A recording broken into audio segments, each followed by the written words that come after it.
Welcome to Telugu One Academy and to our mains answer rating program map for TGPSC and APPSC.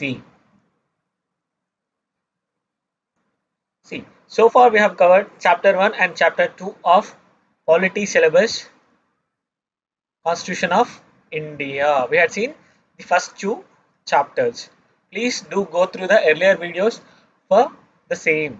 Right. Today we shall discuss the system of government, parliamentary system, the system of government and parliamentary system topics. Let's start our question answer discussion for today. Bring out the differences between the first past the post and proportional representation system. Also explain the merits and demerits of each for a country like India. For a country like India. See, question ఏమడుగుతున్నారు? Differences between FPTP and PR. At the same time, they are asking the merits and demerits of each specific to India. Right? So, merits, demerits రాసేప్పుడు India context లో రాయాలి, Indian context లో రాయాల్సి ఉంటుంది. Topic ఏంటి? It's like election methods, right? What are these two? FPTP and PR అంటే ఏంటి? ఇక్కడ ఇవి రెండు దేని గురించి మాట్లాడుతున్నాయి? Election systems, like election systems గురించి మాట్లాడుతూ ఉన్నాయి, right? So we have to highlight these things first, right? Any electoral democracy, elections can be conducted using two types, FPTP and PR.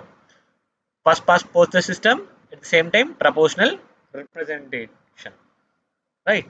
So FPTPలో ఏం జరుగుతుంది? ఎవరైతే ఎక్కువ ఓట్స్ సెక్యూర్ చేస్తారో వాళ్ళని విన్నర్గా declare చేయడం అనేది జరుగుతూ ఉంటుంది. వెరస్ ప్రపోర్షనల్ రిప్రజెంటేషన్లో ఏం జరుగుతుంది? ఎవరైతే కాంటెస్ట్ చేస్తారో, ఏ పొలిటికల్ పార్టీస్ అయితే కంటెస్ట్ చేస్తాయో వాళ్ళకు వచ్చిన ఓట్ల ఆధారంగా సీట్ల కేటాయింపు అనేది ఉంటుంది, right?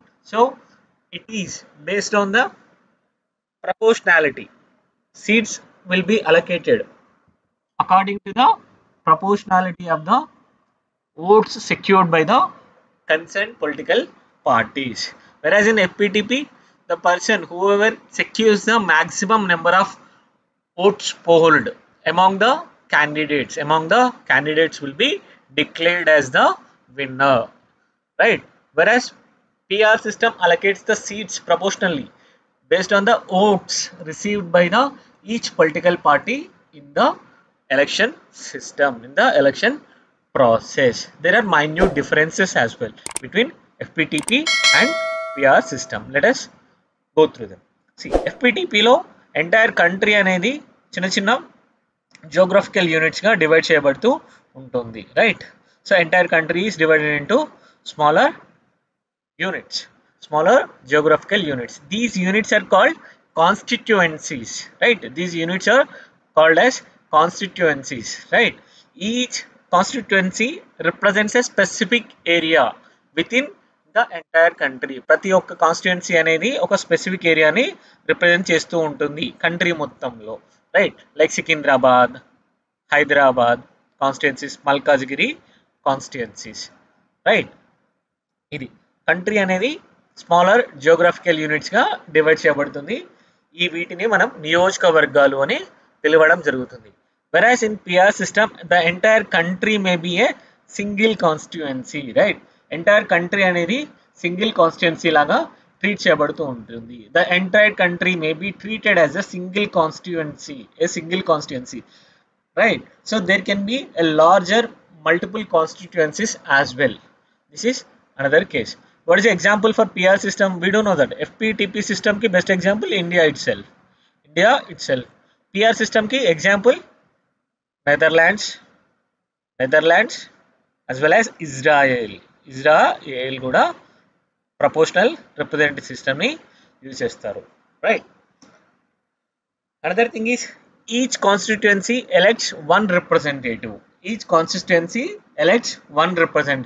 The representative is the candidate who receives the maximum number of votes within this constituency. ఎవరైతే ఎక్కువ నెంబర్ ఆఫ్ ఓట్స్ ని ఈ పర్టికులర్ కాన్స్టిట్యుయెన్సీలో తెచ్చుకుంటారో వాళ్ళే ఎలక్టెడ్ గా గుర్తించబడతారు, రైట్?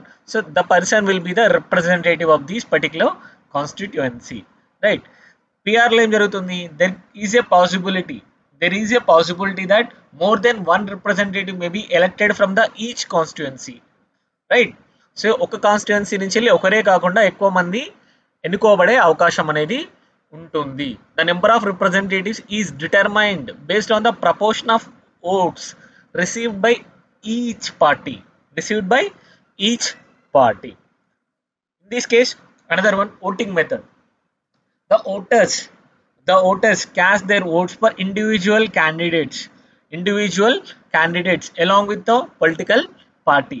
పొలిటికల్ పార్టీతో పాటు ఇండివిజువల్ క్యాండిడేట్కి కూడా ఓటింగ్ అనేది చేయడం జరుగుతుంది. The candidate with the highest number of votes in a particular constituency wins the elections. Whereas here voters vote only for the political parties. Voters vote for the political parties rather than the individual candidates. The parties then allocate the seats to their candidates based on the predetermined party list. Right.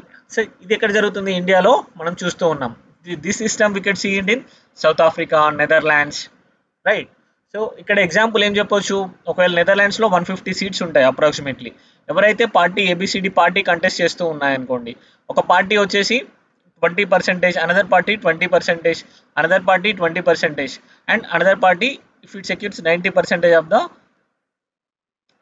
Oats అనేవి ఇలా declare చేయబడుతూ ఉంటుంది, right. So ఇక్కడ వచ్చేసి ఏం చేస్తున్నారు, voting percentage షేర్తో determine చేయబడుతూ ఉంటుంది. According to the number of oats fold. ఈ సిస్టమ్స్లో ఇప్పుడు 20 సీట్స్ అండ్ 90 సీట్స్ రావాలంటే వాళ్ళ ప్రపోర్షనాలిటీ ఎంత ఉండాలి, 13.33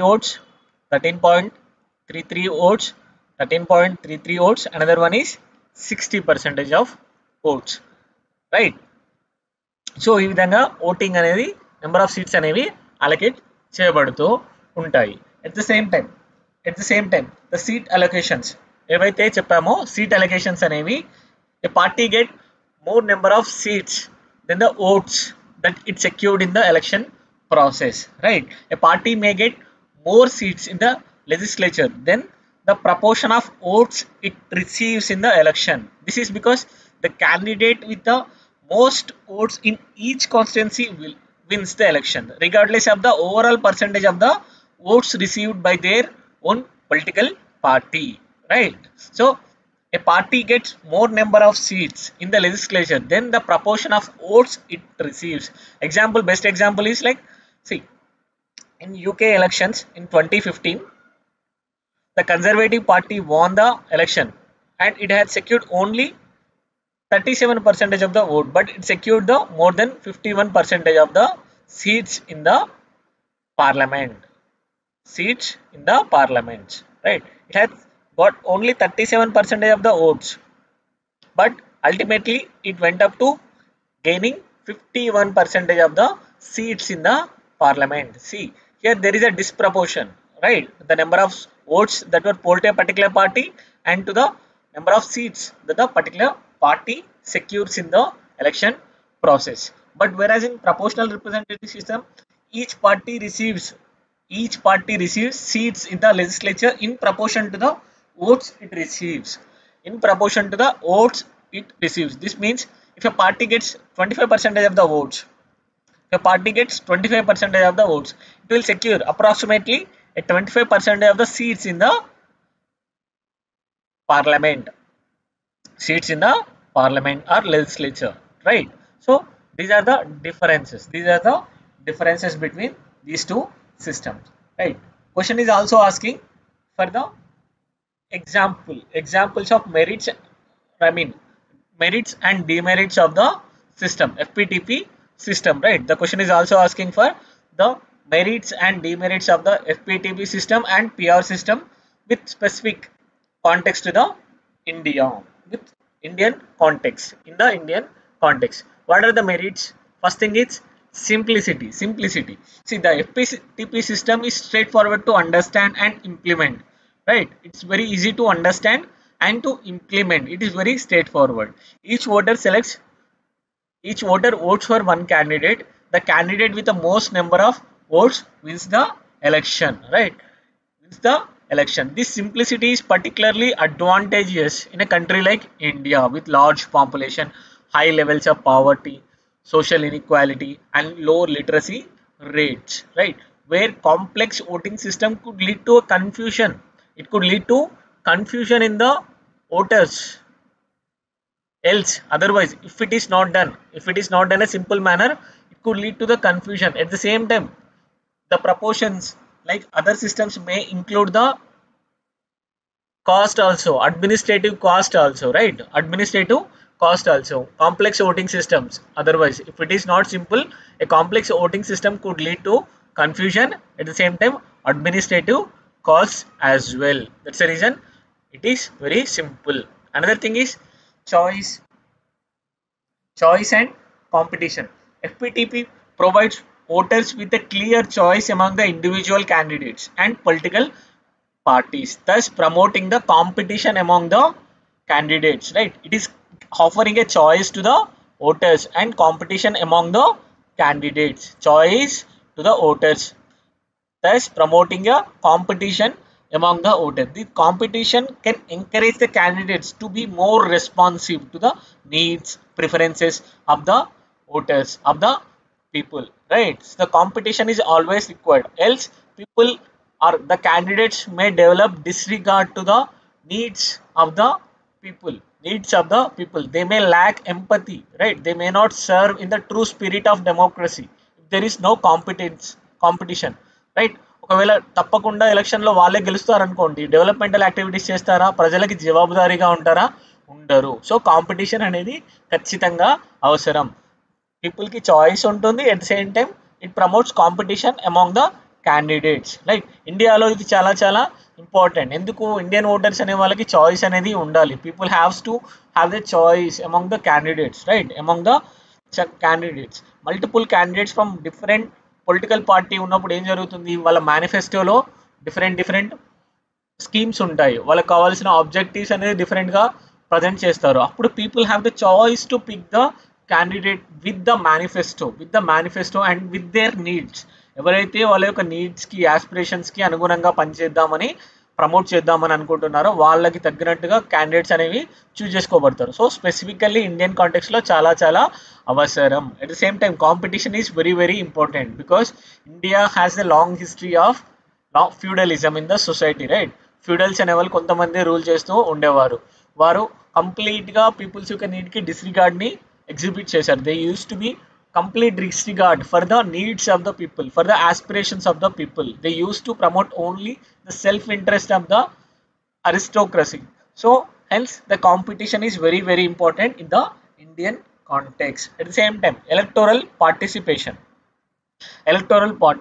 FPTP encourages independent candidates to contest the elections, right?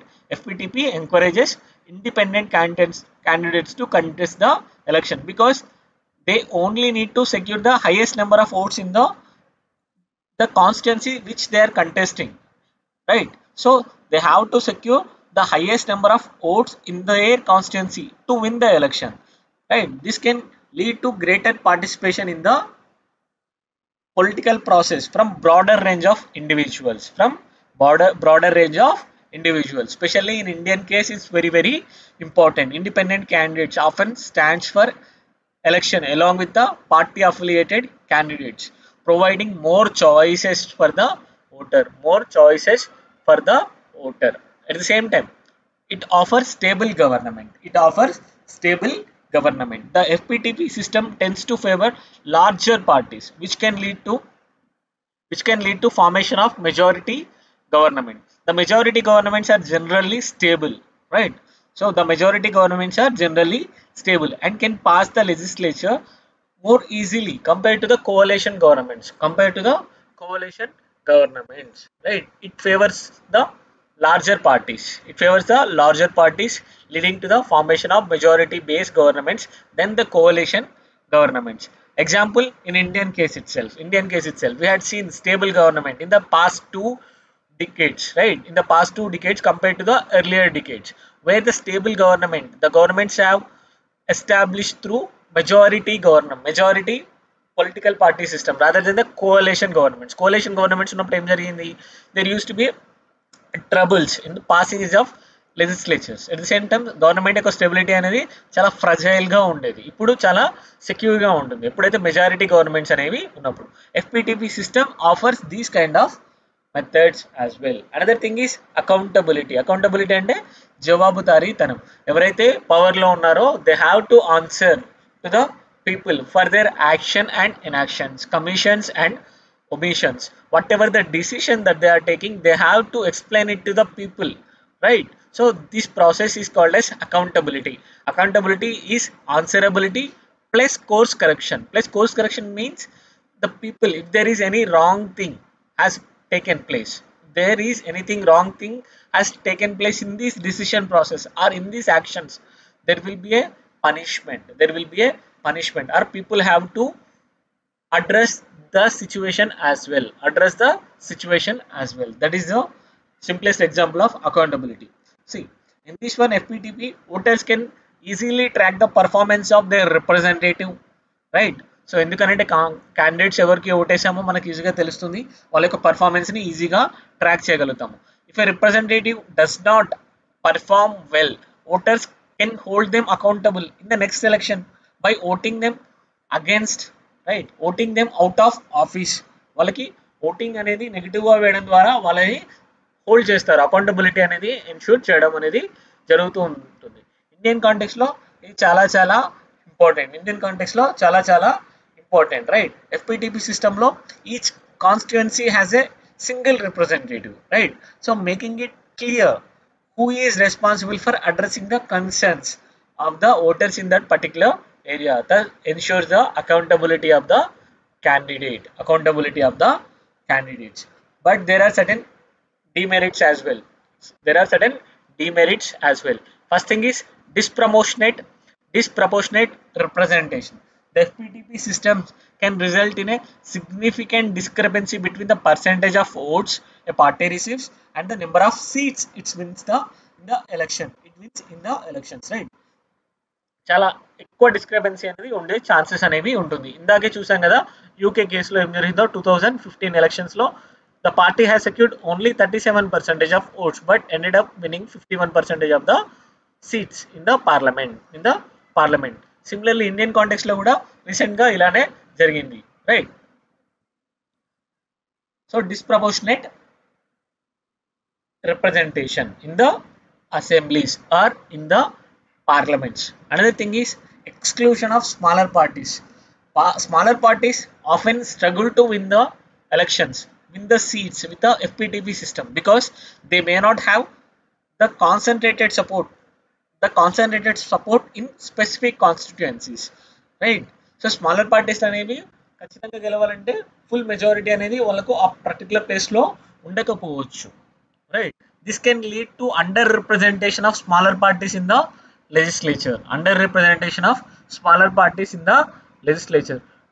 Best example, BSP has secured in 2014 election, it has secured significant number of votes.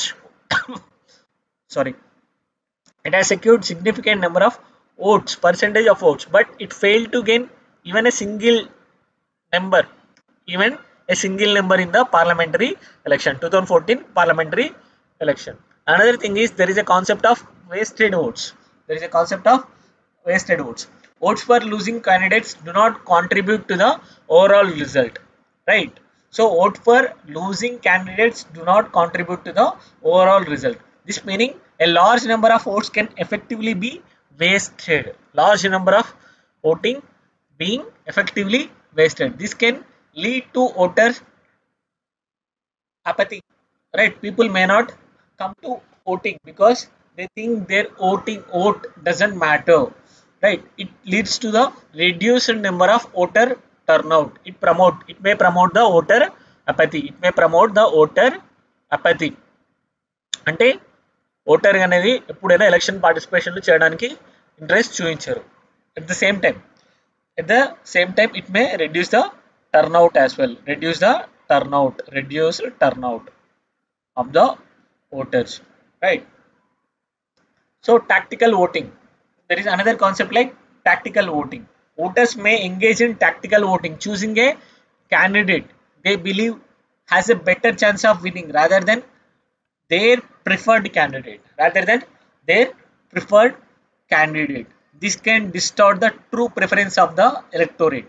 Like, see, ఎప్పుడైనా people అనే వాళ్ళు ఎలా ఆలోచిస్తారు, ఎప్పుడైనా వాళ్ళ ఓట్ అనేది వేస్ట్ అవ్వకూడదు ఒకవేళ పార్టిసిపేట్ చేసినప్పుడు. సో ఖచ్చితంగా గెలిచే క్యాండిడేట్కి ఎక్కువ వేద్దామన్న ఆలోచనతో ఎక్కువగా ఉంటారు rather than showing the preference, rather than exercising the true preference of the voters. They tend to vote for a person who has the most chances of winnability. ఎవరికైతే విన్నింగ్ ఛాన్స్ ఎక్కువగా ఉంటుందో వారికి ఎక్కువగా ఓటింగ్ వేయడం అనేది జరుగుతూ ఉంటుంది. See voters might choose a candidate from the major party or a third party candidate, right. So ఎవరైతే తక్కువగా ఓట్స్ పడతాయనుకుంటారో వాళ్ళకి ఓటు వేయడానికి ఎక్కువగా ఇష్టపడరు. ఎక్కువ ఎవరైతే గెలవకపోయే ఛాన్సెస్ తక్కువ ఉన్న వాళ్ళకి ఓటింగ్ వేయడానికి ఇష్టపడరు. ఇండియన్ కాంటెక్స్లో ఇది చాలా చాలా ఉంటుంది, right. So thus, what is the another alternative? Proportional representation. Proportional representation. It also has certain merits. First thing is proportional representation. The concept itself. This PR system ensures that the percentage of seats won by a party closely matches with the percentage of votes it receives. Right. See, like 30% of votes if a party gets, it ends up getting 30% of seats as well. This is the whole idea of the proportional representation, right. Another thing is inclusive government. PR system often results in the coalition governments, right. Which provide wider representation of voters. This inclusivity allows for a broader spectrum of opinions and interests to be presented in the government, right. See, ఎక్కువ ఎవరైతే ఉన్నారో అందరూ కోalitionలో ఉండడం ద్వారా ఎవరైతే party ఉందో అన్ని parties యొక్క వ్యూస్ అనేవి తీసుకోవడం అనేది జరుగుతూ ఉంటుంది కోalitionలో ఉన్నప్పుడు. This inclusivity allows for representation of each political party that is part of the coalition government. So interest అనేవి అందరి యొక్క ఇంట్రెస్ట్ అనేవి పరిగణలోకి తీసుకునే అవకాశం అనేది ఎక్కువగా ఉంటుంది. Another thing is continuity and cost effectiveness. The PR system eliminates the need for by elections, right. By elections అని ఎప్పుడు ఉంటాయి? ఎప్పుడైనా క్యాండిడేట్ అక్కడ ఉన్న వాళ్ళు రిజైన్ చేసినా కూడా, at the same time resignation టైంలో or untimely death, right, disqualification జరిగిన ఇలాంటి వాటిలలో అక్కడ బై ఎలక్షన్స్ అనేవి జరిగే ఛాన్సెస్ ఉంటుంది. కానీ ఇక్కడ ఏంటి, ప్రపోర్షనల్ రిప్రజెంటేషన్లో candidates is chosen by the party itself. So if any of these things happens, party replaces the candidates with another candidate, right. So the next candidate on the party's list can be appointed, reducing the electoral expenses and ensuring the continuity. At the same time ensuring the continuity. See, these things happens in the countries like Israel, Netherlands, right. So when a member of their parliament passes or resigns, the next person on the party list takes that place, right. So avoiding the need for by elections, but it also has certain demerits. First thing is complexity, right. The voting process in a PR system can be complicated, right. So it requires voters to rank the candidates or the parties, mostly the parties, right. So the people may have to rank the parties 1, 2, 3. Again, the person is exhibiting 1, 2, 3 of one candidate. Again, in another list, the same person may get the 3-to-1 listing, right. So it is complicated process requiring voters to rank the candidates or the parties, and at the same time it has a potential for instability. Why? The PR system can lead to the fragmented legislatures with smaller parties, often resulting in the coalition governments. These coalition can be unstable, as we had seen in 1990s, prior to that in the Indian scenario itself, right? So because coalition can be unstable as they may consist of many number of parties, differing agendas, different priorities, differing aspirations. We had seen this scenario in Israel as well, right? ఇజ్రాయెల్లో కూడా ఈ సీన్ని చూస్తూనే ఉన్నాం, right? Fragmented legislature రావడం ద్వారా collation governments అనేవి వస్తూ ఉంటాయి. Collation governments అనేవి అన్స్టేబుల్గా ఉంటాయి because of their differing agendas, differing priorities. ఒక్కొక్క పార్టీకి ఒక్కొక్క ఎజెండా ఉంటుంది, రైట్? ఇలాంటి ఎజెండా ఉన్న కలిసిన అందరూ వచ్చినప్పుడు ఇంక్లూజివిటీ అనేది ఉంటుంది. Same time there is a scope for instability as well. Another thing is reduced voter representation contact. The intimacy between the voter and the candidate will be lost. The PR systems increase the role of political parties. At the same time, they reduce the direct contact between the voters and the candidate and the representative of particular constituency. Right? This can lead to a sense of disconnection between the people and the voter.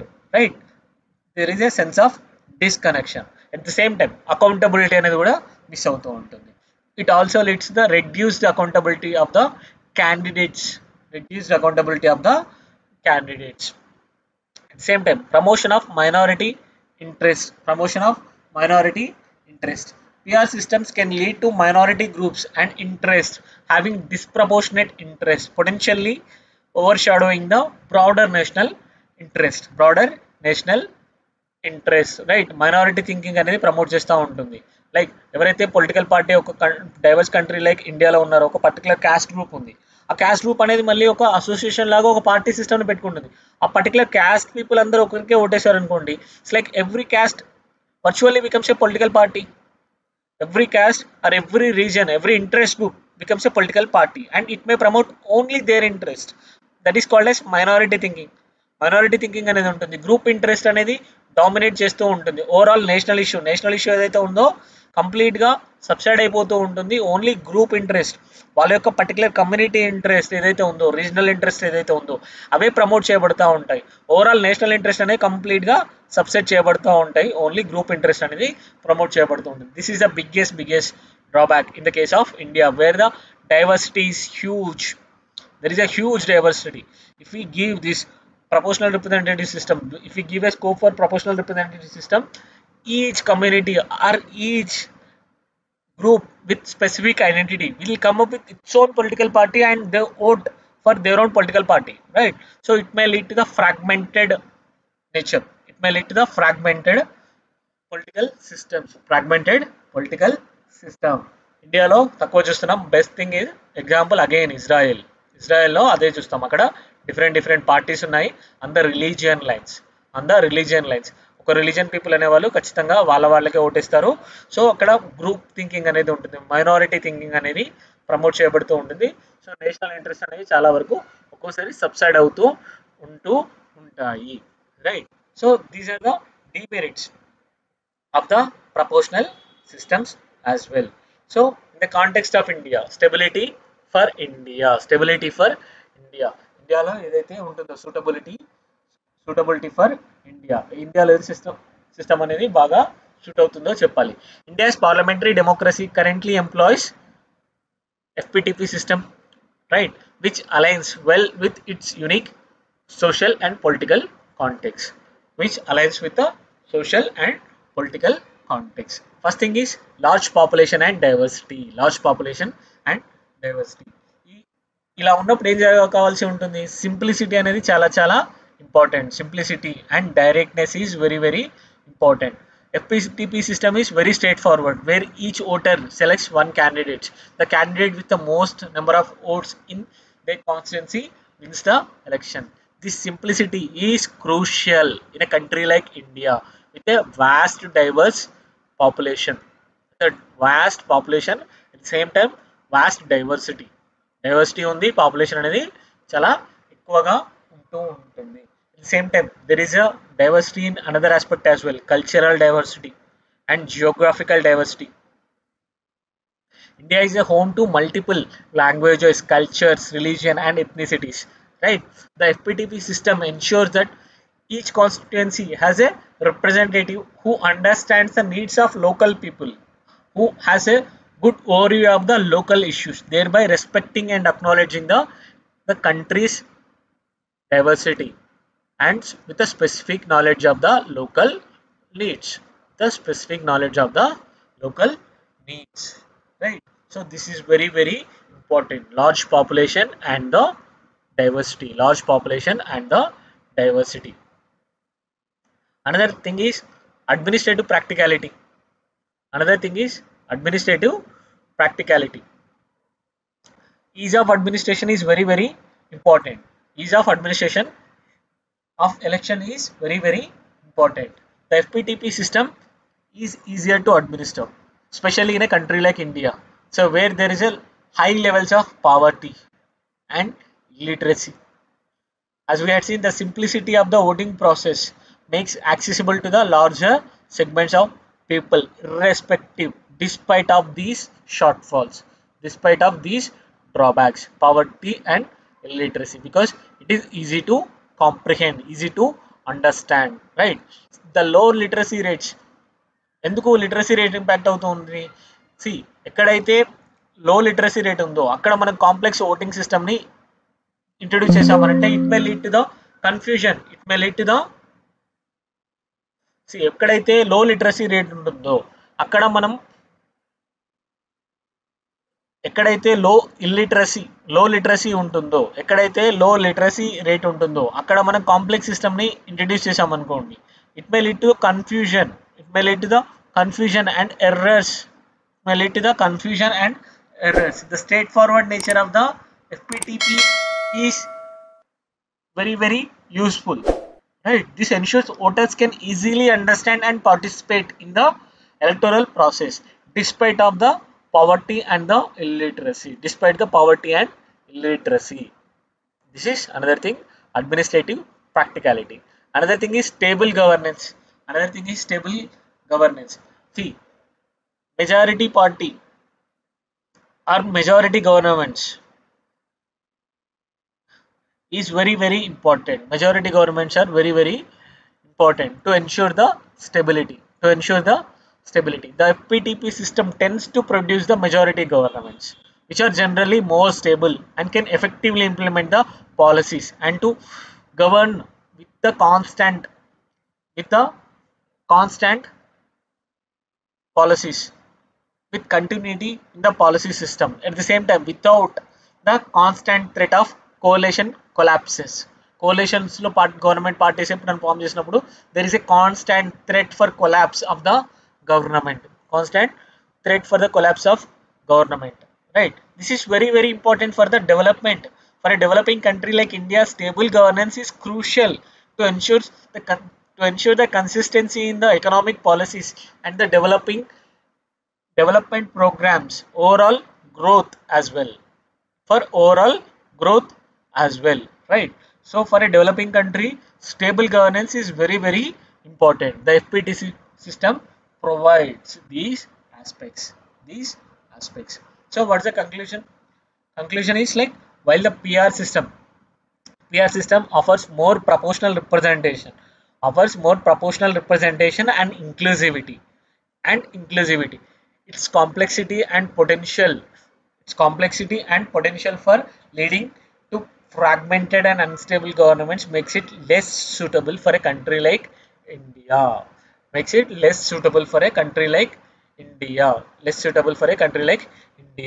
The FPTP system, with its emphasis on constituency level representation, and at the same time there is administrative simplicity and ability to produce a stable government, remains the appropriate choice for India.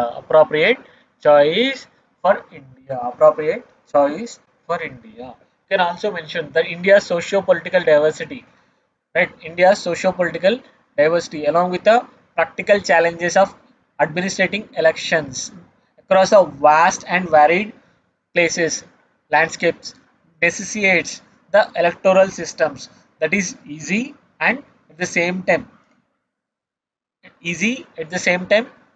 simpler to administrate and understand the understandability for the electorate.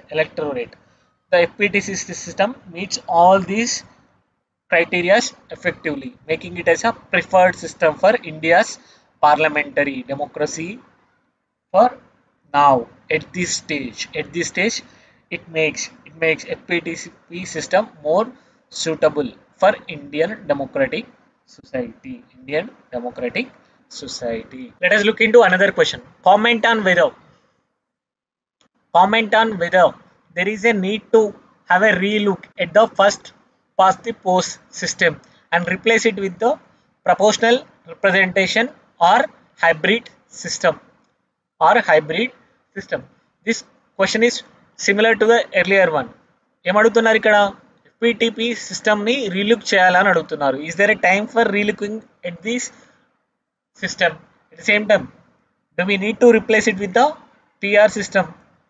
Do we need to replace it with the PR system, or do we need to replace the PR system with FPTP? Do we need to replace the FPTP system with PR or a hybrid system? Or a hybrid system? Or a hybrid system? See, question అనేది almost same. The FPTP ఏదైతే ఉందో measures merits and demerits, పిఆర్లో merits and demerits రాయాలి. At the same time ఈ రెండింటిని overcome చేయడానికి hybrid సిస్టమ్ని తీసుకురావచ్చు అనేది మెన్షన్ చేయవచ్చు. So far we had seen these two, right? FPTP అంటే ఏంటి? Where a candidate with the most number of votes wins the elections, and it is presently used in the Indian context as well. It is used in the Indian context as well. Advantages: simplicity, majority government, choice and competition among the candidates. Whereas there is a criticism of the FPTP, that's the majority rule, where all sections of people are not representative in the governments, exclusion of smaller parties, and encourages the populism and vote bank politics.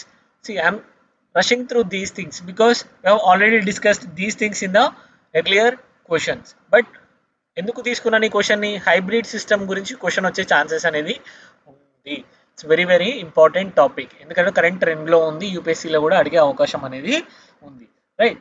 So already ముందు క్వశ్చన్లో FPTP and PR systems గురించి in డీటెయిల్గా discuss చేశాము. I'm just rushing through these headings. We shall discuss hybrid system in detail in this question, right? So another thing is alternative to the PR system. PR system lo em jarugutundi? Seats are allocated to the parties according to the number of votes they secure. According to the number of votes they secure. What are the merits? Proportionality, inclusivity, right? There are certain demerits as well. The coalition governments may lead to the instability, right? And the diluted voter candidate relationship. There won't be the intimacy between the candidates and the voters of the particular constituency. At the same time, it may lead to the reduced accountability. Of the candidates as the candidates. So to overcome these things, hybrid system is being proposed. ఇది in detail గా చూద్దాం. Hybrid system, also known as mixed member proportional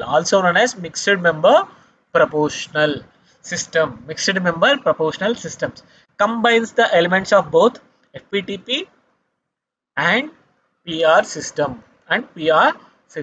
In these systems, some seats are filled with the FPTP and some other seats are filled with the PR system. కొన్ని seats అనేవి డైరెక్ట్గా fill చేయబడుతూ ఉంటుంది FPTPతో, ఇంకో కొన్ని సీట్లని PR సిస్టమ్తో fill చేయడం అనేది జరుగుతూ ఉంటుంది. Some seats are elected through the FPTP while others are allocated based on the proportion of votes that the political party receives in a particular election.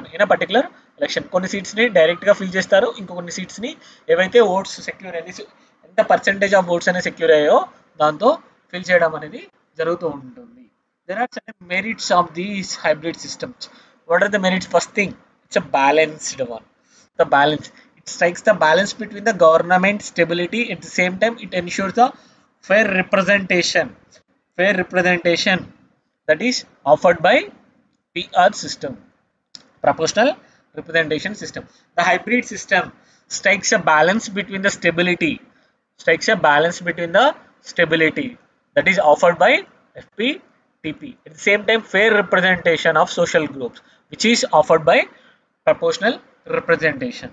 By electing some representative through FPTP, the system maintains the direct link between the voters and their representatives, ensuring the accountability, constituency development, right? Constituency development. At the same time, the PR component, it ensures that the overall composition of the legislature reflects the proportion of votes received by the each party, thus promoting the social inclusion, promoting the social inclusion social inclusion as well, right? So this balance helps in representing diverse social groups and political perspective while maintaining the stability, while maintaining the stable governance, maintaining the stable governance. Successful examples like Germany, New Zealand, they have effectively implemented these mixed systems. They have effectively implemented these systems. They are demonstrating their effectiveness in providing the stable governments while ensuring the proportional representation. But there is a complexity as well. There is a complexity. Complexity is like the hybrid system is more complex to administer and understand compared to the pure FPTP or pure PR system, because it's clubbing these two. Voters need to cast two votes, one for the candidate in their constituency, at the same time another vote for the party, the dual voting system requires a greater voter understanding, greater voter education, more sophisticated administrative process compared to the pure FPTP process, right? It requires a greater level of understanding on part of the voter to understand these things, right? They have to cast two votes, one for the candidate, another for the party, another one for the party. This dual voting requires a greater voter education. It is also potential for instability. It is also potential for instability. Despite the benefits it offers, the hybrid system can still face the challenges related to the coalition governments in maintaining the stable governments. The proportional component can lead to the fragmented legislature, still parties to form the coalition requiring the parties to form the coalition, and it may still promote the minority thinking, group thinking, right? Which is bad for a country like India. It may form the pressure groups at the political level. Minority thinking can be still be promoted, which ultimately benefits the major parties, right? So these are the negatives. Potential for instability, right? So what is the conclusion? The hybrid system can combine the strengths of both FPTP and PR could address the limitations of both, especially the FPTP system, by ensuring more proportional representation while maintaining the stability of the government. Implementing such a system in India can improve the voter turnaround. voter turnaround like voters ఎప్పుడైతే తక్కువగా participate చేస్తున్నారు కదా, voters ని ఎక్కువగా తీసుకురావచ్చు election process కి. It may promote the voter participation in the election. It may promote the voter participation in the election, making it more responsive and reflective of the will of the people. Responsive and reflective of the will of the people. will of the people. This approach ensures that all voices are adequately represented in the legislative body and making it as a substantive democracy rather than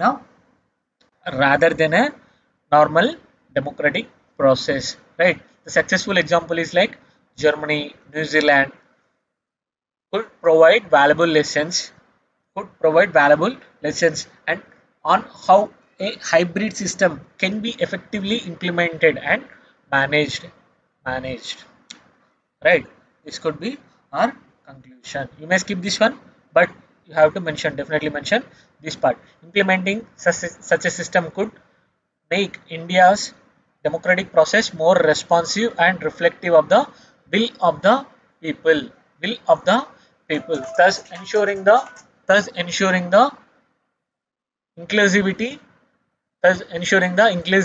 and stability in the government. Inclusivity and stability in the government. Let us look into another question. Analyze the merits and demerits of the parliamentary system of government in India. Discuss whether this system is suitable for a diverse and populous democracy like India and suggest any reforms that could improve its effectiveness. Analyze the merits and demerits of the parliamentary system of government in India. Discuss whether this system is suitable for diverse and populous democracy like India and suggest any reforms that would improve its effectiveness. See, three forms ఉన్నాయి. Analyze the merits and demerits of parliamentary system, and we have to mention the suitability for a diverse nation like India. At the same time, we have to mention the reforms aspect as well. So it contains three parts, right? So the question lo three parts అనేవి ఉన్నాయి, merits and demerits. Another thing is suitability ఏదైతే ఉందో for a diverse country like India. Another thing is reforms that could strengthen the parliamentary system, right? So ఇక్కడ introduction వచ్చేసి parliamentary system గురించి అడుగుతూ ఉంది. So India follows the parliamentary system of government. India follows the parliamentary system of government, which is based on the British system. What is the feature of this one? A close relationship between the executive and the legislature. A close relationship between the executive and the legislature rather than a strict separation of powers. So this system has certain merits, right? So the merits of the parliamentary system. What is the first one? The responsibility and accountability. First thing is collective responsibility. In a parliamentary system, the executive is accountable to the legislature. This means that government must maintain the confidence of elected representatives in the legislature by means the public. It should answer to the public. If the legislature passes a no confidence motion, right, then the executive must resign. Or even for a re-election, right? Hence the collective responsibility concept. The executive is accountable to the legislature. Right? So this is important. In India, the Prime Minister and the Council of Ministers must maintain the confidence of the Lok Sabha to stay in the power. This mechanism ensures that government remains answerable for its actions and inactions, any decisions, commissions and omissions, right? So if a significant policy decision or action by government is unsatisfactory, if the Lok Sabha passes the no confidence motion, right? If the Lok Sabha passes the no confidence motion and if it is accepted and voted the majority, then the government should resign. The government should step down. This is a concept of collective responsibility, collective responsibility. Another thing is flexibility. Flexibility, the system can adapt to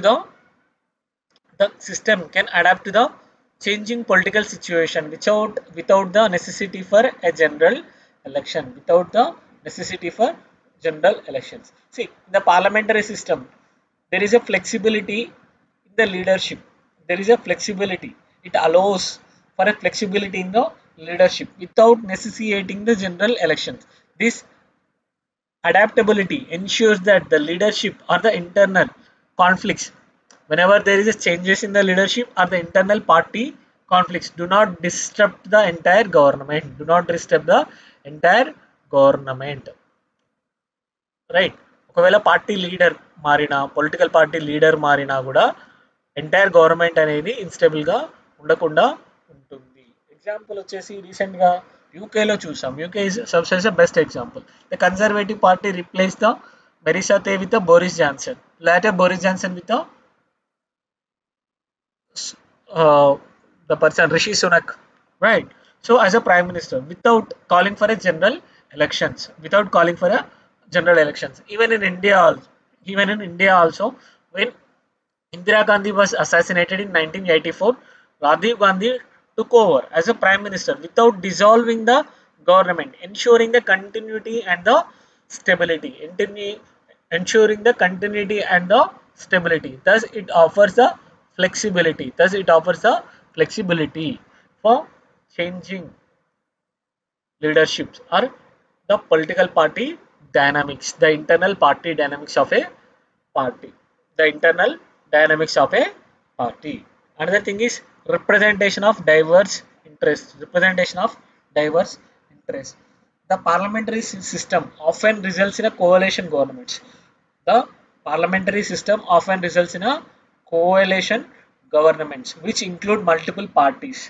Right? This means there is an inclusivity that ensures that a broader spectrum of society is represented in the government, thus promoting the policies to cater the needs of every sections of the society, thus framing the policies, adopting the policies to address the needs and aspirations of the every section of the society. Coalition governments often includes various political parties that they ensure they try to accommodate the interest of different sections of the society, different states for that matter, different communities are represented, right? For example, when UPA was in government, it had DMK from Tamil Nadu, NCP from Maharashtra, right? So it led to more inclusive of the regional parties. Regional parties. These regional parties often promote the needs of their own states, right? So there is a representation of diverse interests. At the same time, prevents the autocracy. By means of checks and balances. The In the parliamentary system, there is a close relationship between the executive and the legislature. This helps in prevention of concentration of power in one individual or a group. See, the parliamentary system incorporates a system of checks and balances where the executive is not completely separate from the legislature, right? So the executive is derived from the legislature. At the same time, they are accountable to the legislature. This relationship prevents the concentration of power. In a single individual or a single group. Reducing the risk of autocracy.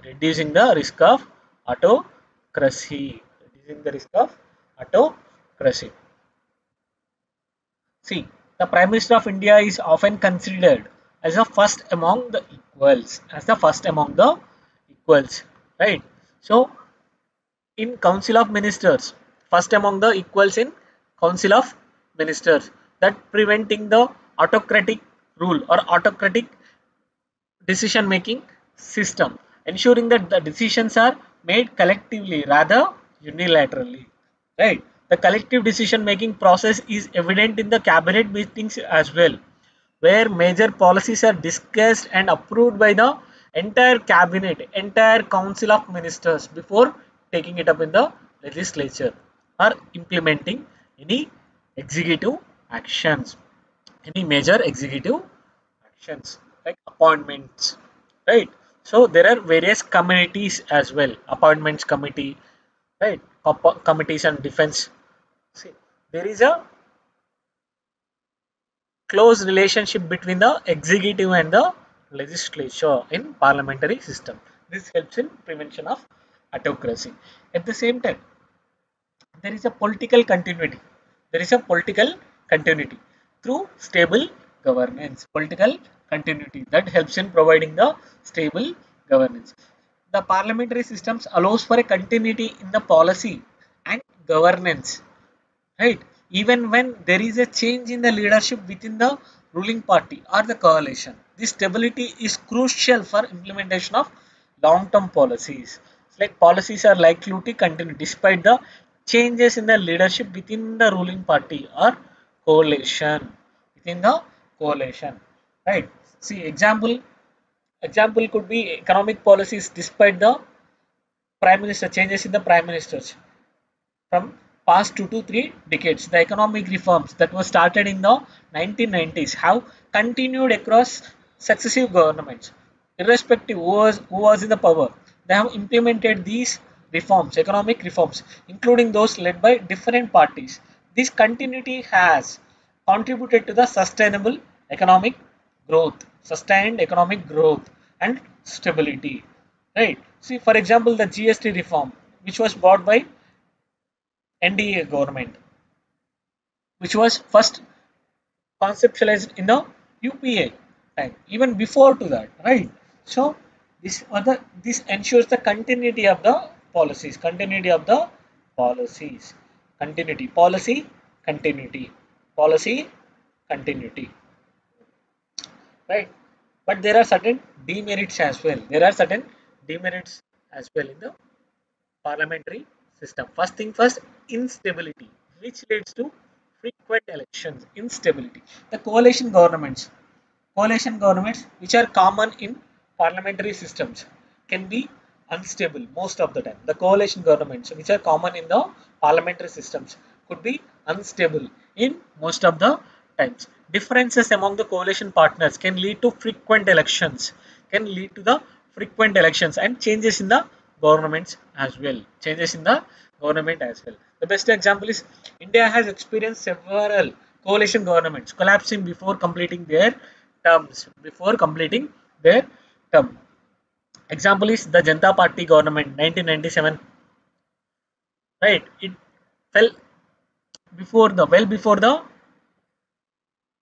period, 5 years period, because of the internal conflicts among the coalition members, right, leading to the early elections. Another thing is it may promote inefficiency due to prolonged decision making. It may promote inefficiency. It may promote inefficiency due to prolonged decision making. The need for consensus among the coalition partners. The need for consensus among the coalition partners can slow down the decision making process. Important legislation can be delayed due to prolonged negotiations and consultations and compromises. Right. So usually parliamentary సిస్టమ్స్లో కోలేషన్స్ ఉన్నప్పుడు ఏం జరుగుతుంది, consensus building అనేది చాలా కష్టమవుతూ ఉంటుంది, right? So చాలా important ఏవైతే legislations ఉన్నాయో అలాంటివన్నీ డిలే అయ్యే ఛాన్సెస్ అనేవి ఉన్నాయి. Examples, recent example women's reservation bill which was recently passed, but it was delayed because lack of consensus among the political parties. It has been delayed for decades due to lack of consensus among the political parties. Another thing is party politics. Party politics may lead to the internal conflicts. The emphasis on the party loyalty. The emphasis on the party loyalty can sometimes prioritize party's interest over the national interest. Factionalism within the parties can affect the governance efficiency as well. The factionalism within the political party itself could affect the governance. It could affect the governance efficiency, governance outcomes, right? So the party loyalty could hamper the governance as well, right? The example is internal conflicts. Internal conflicts always lead to the toll on the governance and efficiency. It may lead to the corruptions as well. It may lead to the corruption scandals, right? So whenever there are coalition parties, coalition government, it may lead to the corruptions. It may lead to the corruption and the scandals. Another thing is dominance of the executive. Dominance of the executive in the form of concentration of power. Earlier we had seen there is a checks and balances. See, despite of these theoretical checks and balances, the executive can often dominate the legislature, especially when the government is having absolute majority. When the government is having absolute majority, it it tends to it tends to dominate the legislature because it the executive is being derived from the legislature and it inevitably effectively introduces the bill and all the businesses. It determines all the businesses, right? So it may dominate the legislature as well when it has absolute majority. That means in case of a strong majority government, the executive may dominate over the legislature. This domination can reduce the effectiveness of legislative oversights. Parliamentary committees may be sidelined. The reports, the discussion on the reports of COG, UPSC, or various other bodies could be diluted, right? So the majority, if the party has the absolute majority in the parliament, it can sideline the various legislative processes. It could effectively bring down the checks and balances aspect of these legislature. The countering act of the legislature could be diluted, thus diluting the concept of checks and balances, thus undermining the separation of powers, leading to the concept of concentration of powers, leading to the concentration of powers, right? So another thing is frequent disruptions lead to legislative inefficiency. Parliamentary sessions are often disrupted by opposition parties. This affects the legislative process. At the same time, frequent adjournments and walkouts can hinder the passage of important legislations. Right? These impact the business of the legislatures and thus they promote the distrust or mistrust of people in the legislative process. In a way, they again add to the dominance of executive itself. Right? These sessions, recent sessions are frequently adjourned over farm laws or even the contentious bills like CAA. Over these things, there were frequent disruptions in the parliament, which undermines the efficacy of the parliament. Right? So suitability for India. Suitability for India. India is having vast population at the same time diversity. Within the population there is a huge diversity.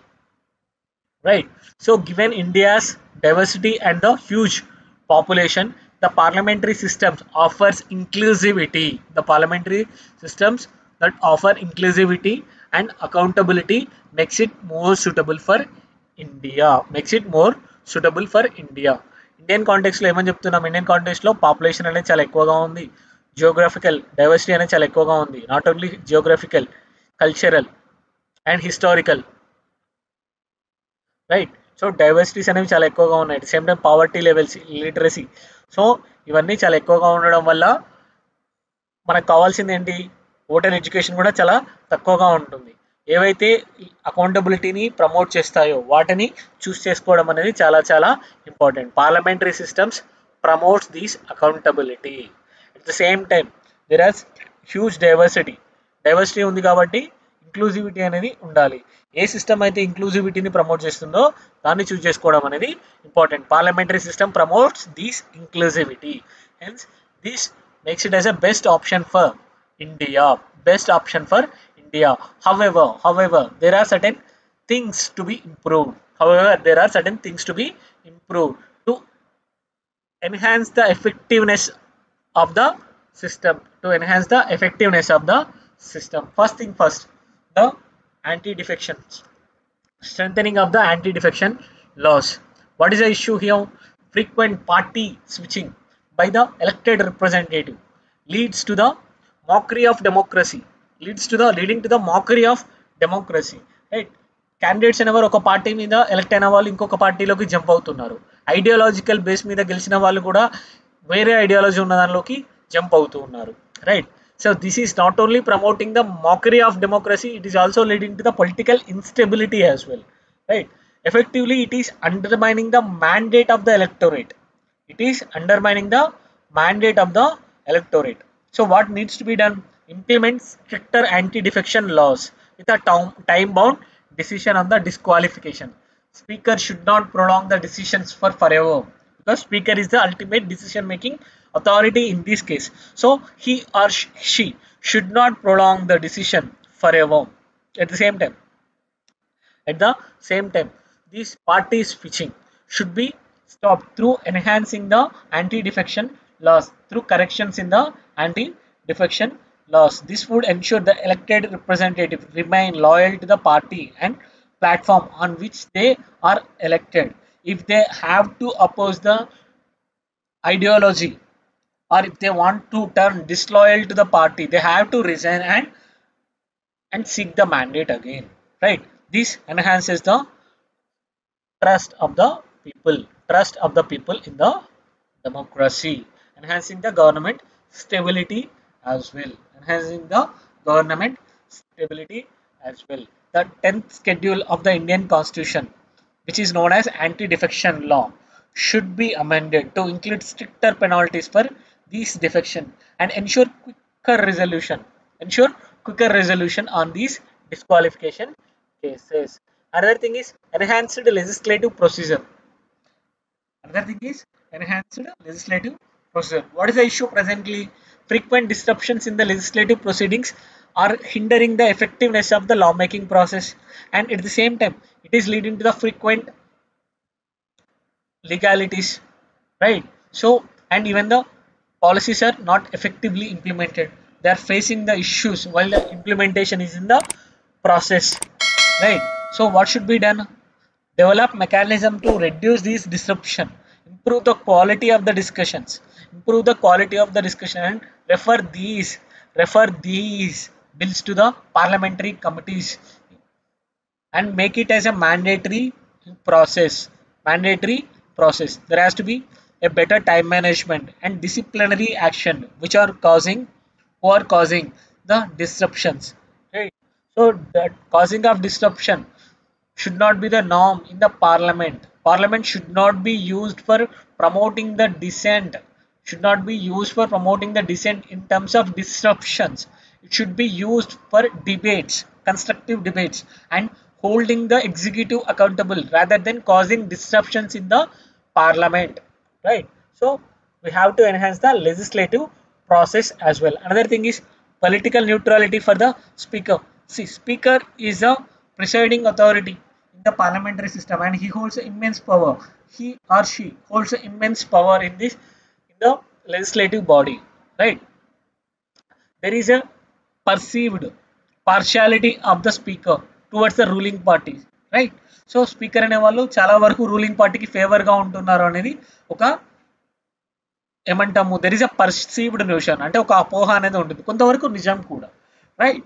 So ఇలా ఎప్పుడైతే ruling పార్టీకి promote చేస్తున్నప్పుడు వారు ఎవరైతే opposition parties ఉన్నారో, ఎవరైతే అకౌంటబుల్ని ensure చేయాలో వాళ్ళకి తగిన టైం అనేది ఇవ్వడం జరగట్లేదు. right? So this is effectively undermining the credibility of the parliamentary system itself. This is undermining the very nature and integrity of the parliamentary system itself. So what should be done?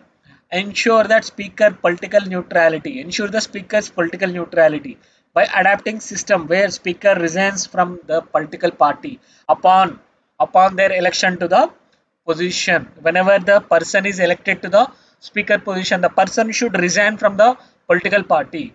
Additionally, enforce the rules that mandate impartiality in all the procedural decisions. In all the procedural decisions. See, ensuring the political neutrality of the speaker is vital for promoting the effectiveness of legislatures, especially in cases of state assemblies. State assembly speakers and seen as the agents of the ruling parties. They tend to promote the interest of ruling parties rather than acting as an empire for the decision to conduct, right? So this should be changed to enhance the parliamentary democratic system in India. Another thing is decentralization of power, right? There is a concentration of power in the executive which reduces the local governance, and it is against the democratic nature itself, right? So decentralization encourage the decentralization to enhance the local governance by transferring more finances, administrative powers to the local bodies. The local bodies panchayat raj system is facing the issue funds, functions and functionalities, right? It is having issues in these aspect. We need to strengthen this tier of the government, that is third tier of the government. We need to strengthen while promoting the federalism. We also need to promote the sub federalism. State should promote the sub federalism as well. They need to strengthen the third tier agencies, the PRIs. They need to strengthen them, then only they can ensure the political democracy at the grassroots level. Hence there is a need to promote the decentralization. There is a need to promote the decentralization to enhance the local governance, by transferring more finances, administrative powers to these local bodies. Then only then only we can empower the people at the local level. Then only we can empower the people at the ground level, grassroots level, to make the decisions, right? Another thing is electoral reforms. What is the issue here? The influence of money and muscle powers in the elections is undermining the electoral process itself, right? So it is making the mockery of the entire election system. It is undermining the fairness and the level playing field in the election process, right? So what needs to be done?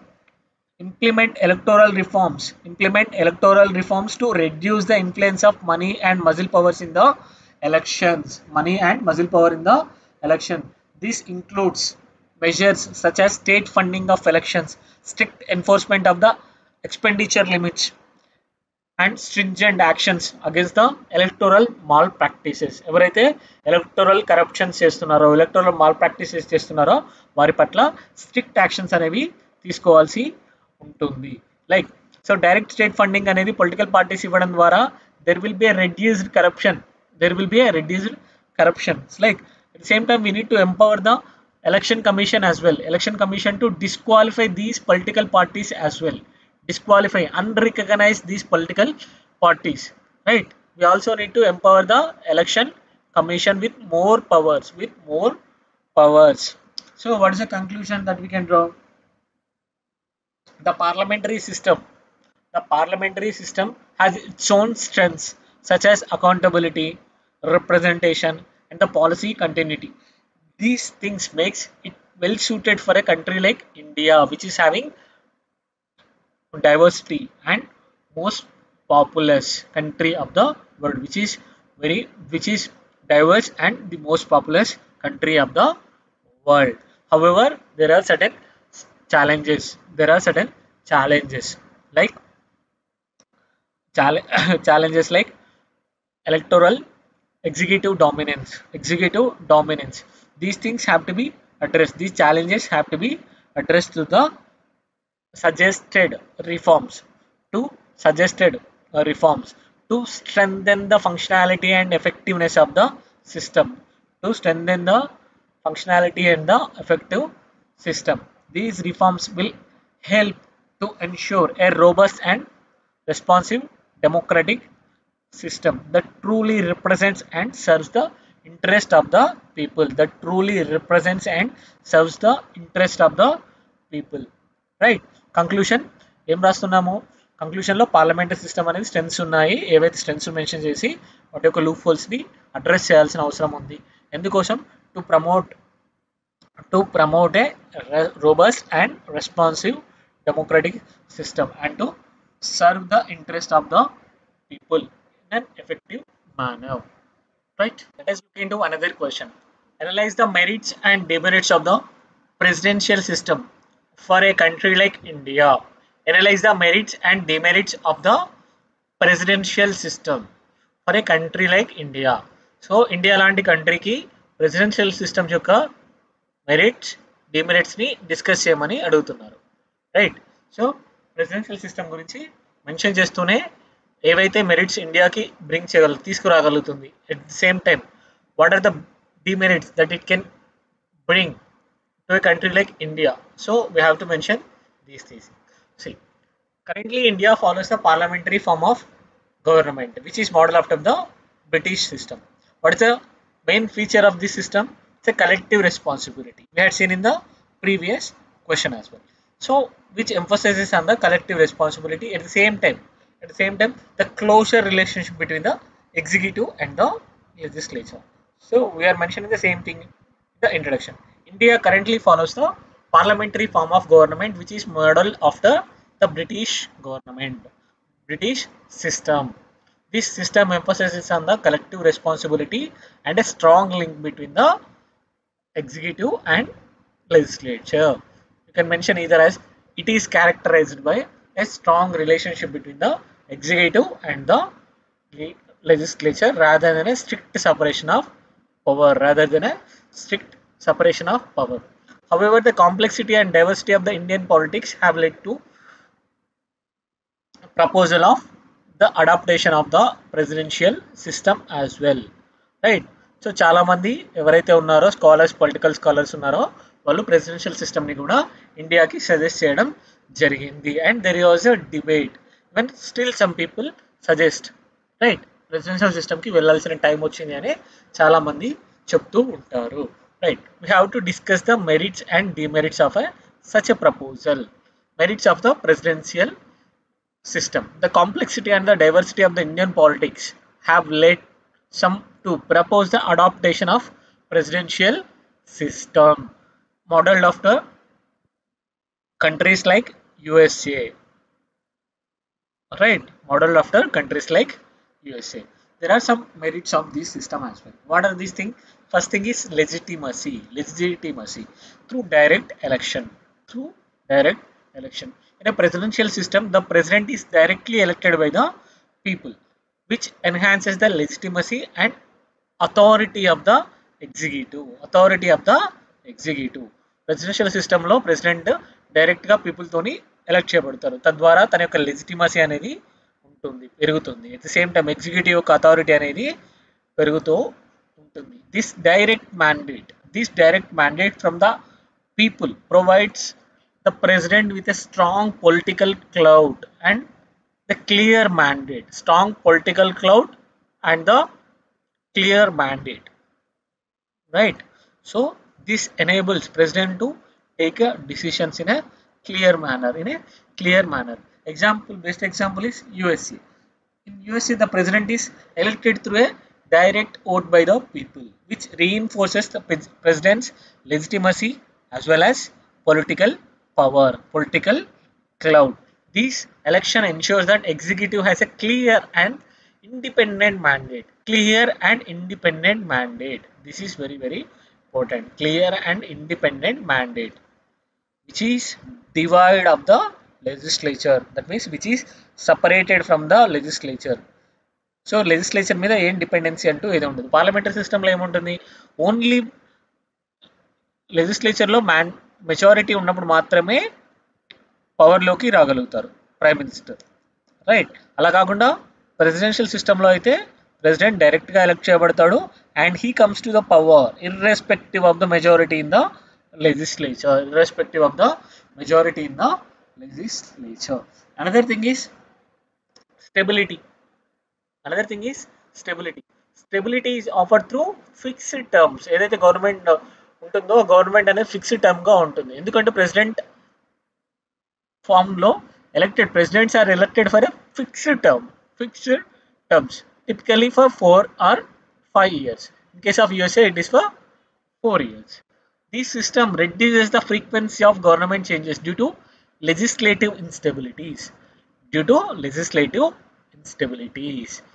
And collaborative, the coalition governments collapses of the coalition governments, as the executive does not depend on the confidence of the legislature,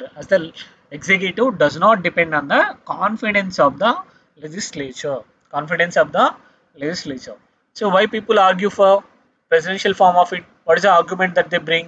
This stability is crucial for a country, particularly like India. This stability is crucial for a country like India, which has experienced frequent defections, coalition breakdowns, and political instabilities. Right? Frequent defections ఉన్నాయి, coalition governments యొక్క breakdowns అనేవి ఉన్నాయి. So political instability అనేది ఉంది. So these fixed terms can provide a consistent and stable governance framework. Right? This fixed term can provide a stable and continuous governance framework, allowing long-term policy planning and implementation. Stable government ఉన్నప్పుడు long term policy planning అనేది చేసుకోవచ్చు, దాన్ని implement చేయవచ్చు, right. So some people who argue for the stability prefer for the presidential system as well. At the same time, separation of powers through checks and balances. The presidential system features a clear division of powers between the executive and legislature and judiciary as well. Legislative, executive, and judiciary. Clear division. It seeks for a clear division of powers between these three organs of the government. Each branch of the government operates independently. Each branch operates complete independently, thus preventing any one branch gaining excessive power. Through checks and balances, the clear division of powers between the executive, legislature, and judiciary provides for a system of checks and balances. What is the argument that they bring? The argument they bring is improved legislative quality. Because legislators in a presidential system are not part of the executive, allowing them to focus mainly on the lawmaking itself. They do not have any conflict of interest as well. Presently, what is happening? The executive are members of the legislative as well. They are responsible for bringing up many bills and getting past these bills in a haste manner without detailed scrutiny as well. So this is bringing down the quality of the acts, laws, right? So increasing the legality aspect as well, that is litigation as well. Is increasing the litigation as well. Thus, to improve the quality of the legislature,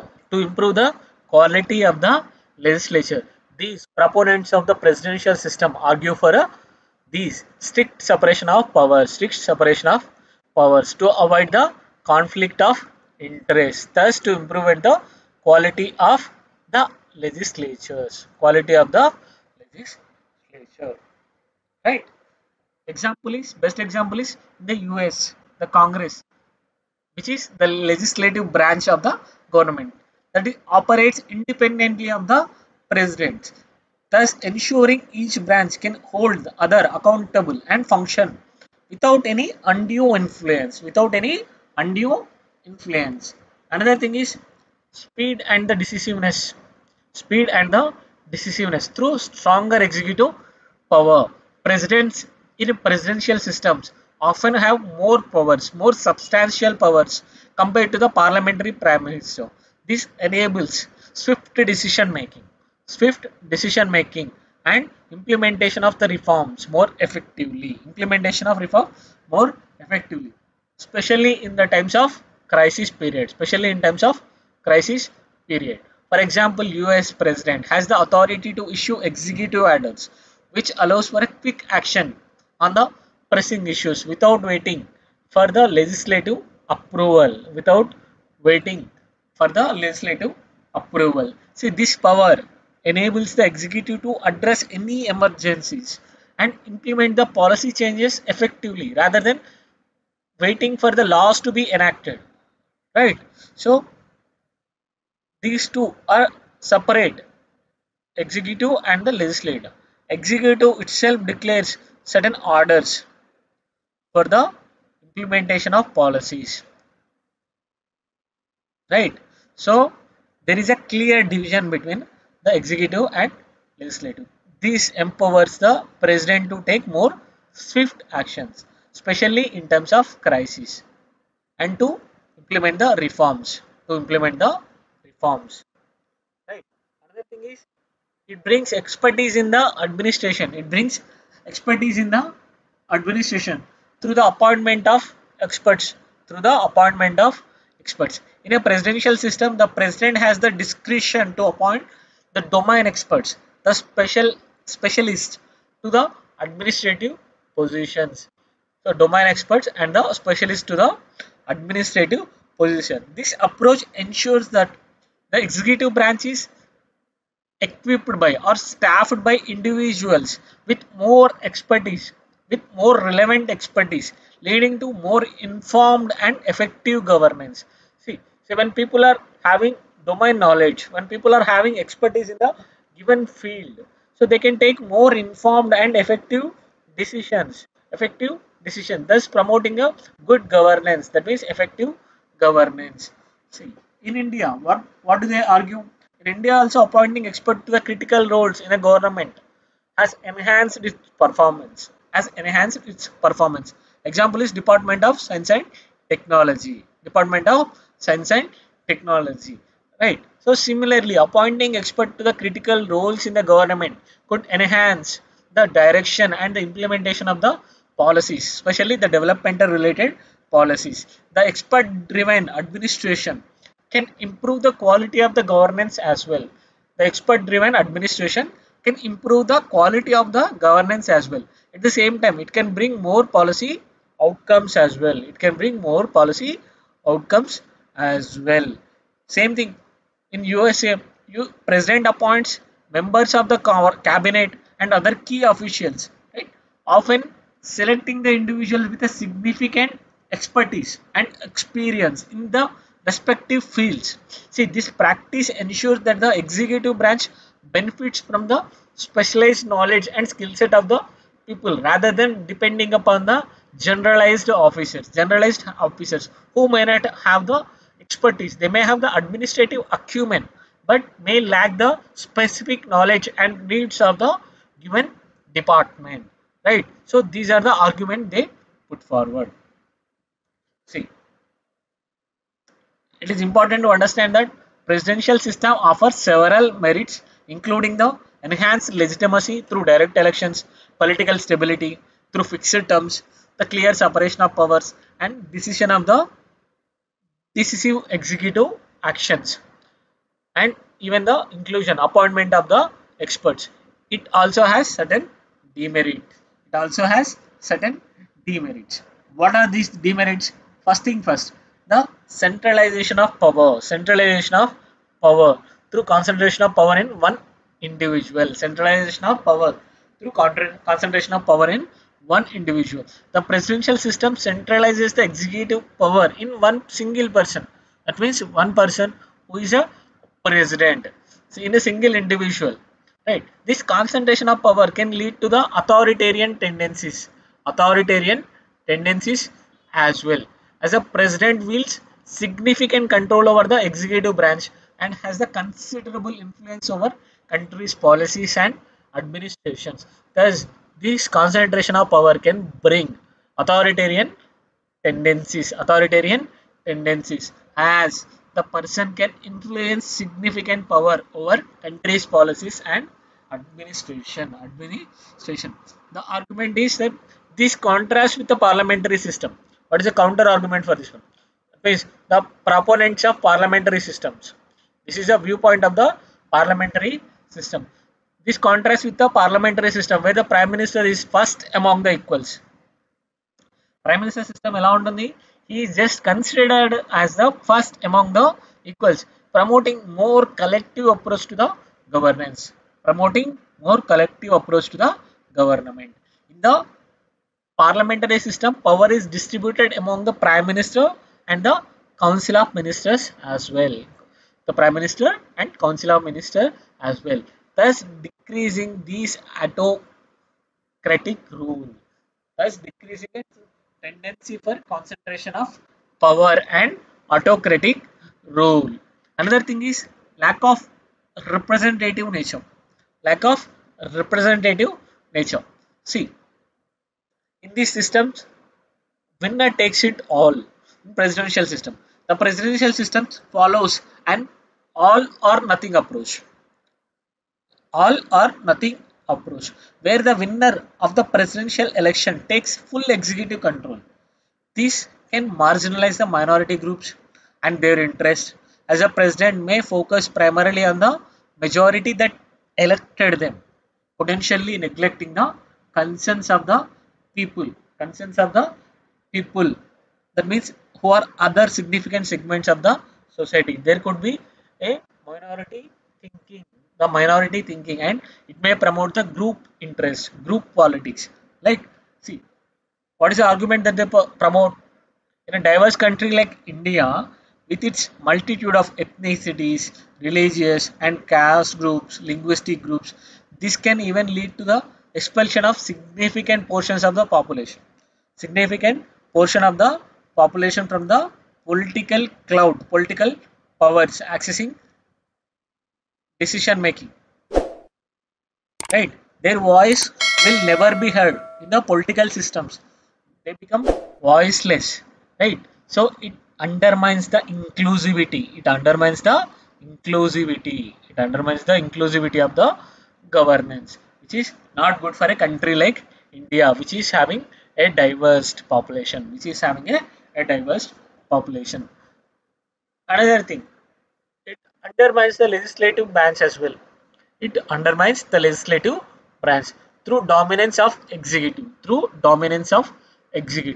The prominence of the president can overshadow the legislature, reducing its effectiveness and significance. The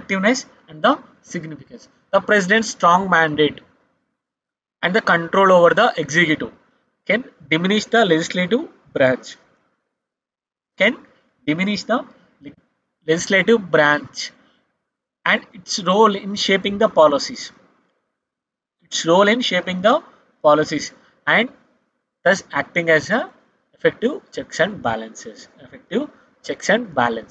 Right? A strong mandate and control over the executive diminishes the legislative role and thus influencing the policies and shaping the policies, eventually undermining the role as a checks and balances. Clear? So, what is the argument? That they propose? This could weaken the vital checks and balances, right? This could weaken the vital checks and balances for a healthy democracy. In contrast, the parliamentary system promotes more balanced power dynamic between the executive and legislature. This enhances the legislature oversight over the executive and helps them to hold executive accountable. Right? So this is the argument put forward by the proponents of parliamentary system. Another thing is there could be a gridlock due to separation of powers. gridlock due to separation of power. It could lead to a stalemate as well, potential for stalemate as well.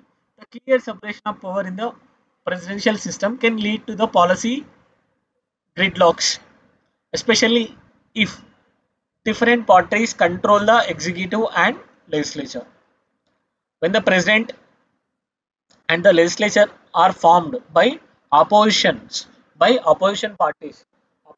parties, they may find it challenging to cooperate themselves. They may find it challenging to cooperate themselves or to collaborate themselves, resulting in a standstills, conflicts, thus eventually leading to a crisis, constitutional crisis, thus undermines the governance. Governance. Nothing but ineffective governance. Right? So it could lead to conflicts between the executive and legislature. Conflict between executive and legislatures, and it could lead to a crisis. Whenever there is a crisis in the government, it could promote ineffective governance. For a country like India, we cannot afford these kind of crisis and ineffectiveness in the governance, right? So ఇండియాలో ఇలాంటి సిచ్యువేషన్ని అసలు ఊహించలేము, ఎందుకంటే developmental activities అనేవి చాలా ఎప్పటికీ నిరంతరాయంగా జరుగుతూనే ఉండాలి, right? Whereas in United states we had seen many times divided government often leads to the legislative gridlock, where significant policies and reforms are stalled due to the partisan conflicts between the president and the parliament. That means Congress, right? Due to the standstills between executive and the Congress, there were many programs discarded, right? So this we cannot afford to have it in India, where developmental activities have to be continued to uplift the people from poverty and to keep the credentials of welfare state.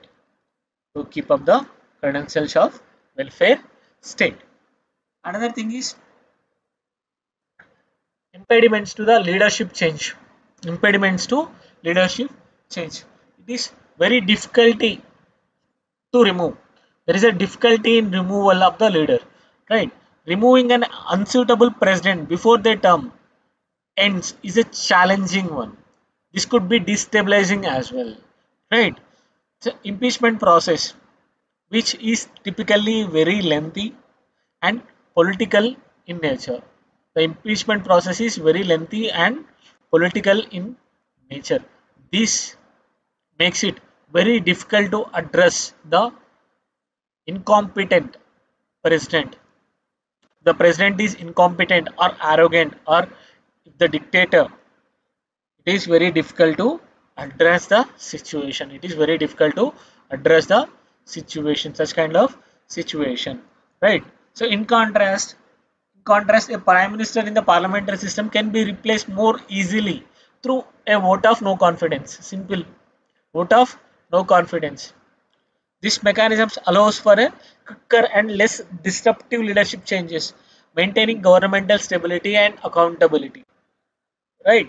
So prime ministers in a parliamentary systems can be easily replaced through a vote of no confidence, right? So this ensures the stability in the governance and accountability as well. What's the conclusion? Conclusion is, given India's diversity and the need for inclusive government, the parliament system's emphasis on the collective responsibility and the legislative supremacy may be more suitable. ఇక్కడ ఏం రాస్తున్నాం conclusion లో? ఇండియాకి ఏది suit అవుతుంది అనేది రాస్తున్నాము. What is the need for India? Inclusive governance. ఎందుకు? డైవర్సిటీ అనేది చాలా ఎక్కువగా ఉంటుంది కాబట్టి ప్రతిసారి మనం చెప్పాల్సింది ఏంటి అని అంటే, there is a need for inclusive governance. Inclusivity, right? So there is a need for inclusive government. The parliamentary systems at the same time emphasis on the collective responsibility and legislative supremacy may be more suitable for Indian conditions. However, However, the reforms within the current system, such as enhancing the accountability of the political parties, improving the legislative process, could address the existing issues and strengthen the Indian democracy without necessitating a complete overhaul of the system. కంప్లీట్గా overhaul చేసి presidential సిస్టమ్కి వెళ్ళడం కంటే ఏవైతే issues ఉన్నాయో present దాంట్లో ఏవైతే issues ఉన్నాయో వాటిని అడ్రస్ చేయడం అనేది చాలా చాలా important. Like politicisation of criminals, electoral mall practices, ఇవన్నిటిని అడ్రస్ చేయాలి. పార్లమెంట్ యొక్క ఎఫిషియన్సీని పెంచడం, పార్లమెంటరీ యొక్క ఎఫిషియన్సీని పెంచడం, సపరేషన్స్ ఆఫ్ పవర్స్ ద్వారా చెక్స్ అండ్ బ్యాలెన్సెస్ని స్ట్రిక్ట్గా ఇంప్లిమెంట్ చేయడం, జ్యుడిషియరీ యొక్క ఇండిపెండెన్స్ని కాపాడటం, ఇవి చాలా చాలా importance rather than complete overhauling of the system itself. Complete overhauling of the system itself, కంప్లీట్గా సిస్టమ్ని ప్రెసిడెన్షియల్ మోడల్కి తీసుకెళ్లడం కంటే ఏవైతే ప్రజెంట్ డెమోక్రసీలో ప్రజెంట్ పార్లమెంటరీ డెమోక్రసీలో ఉన్న వీక్ పాయింట్స్ ఏవైతే ఉన్నాయో వాటిని అడ్రస్ చేయడం అనేది చాలా చాలా important. Right, thank you. Questions attempt చేయండి. If you have any doubts please comment below. Thank you.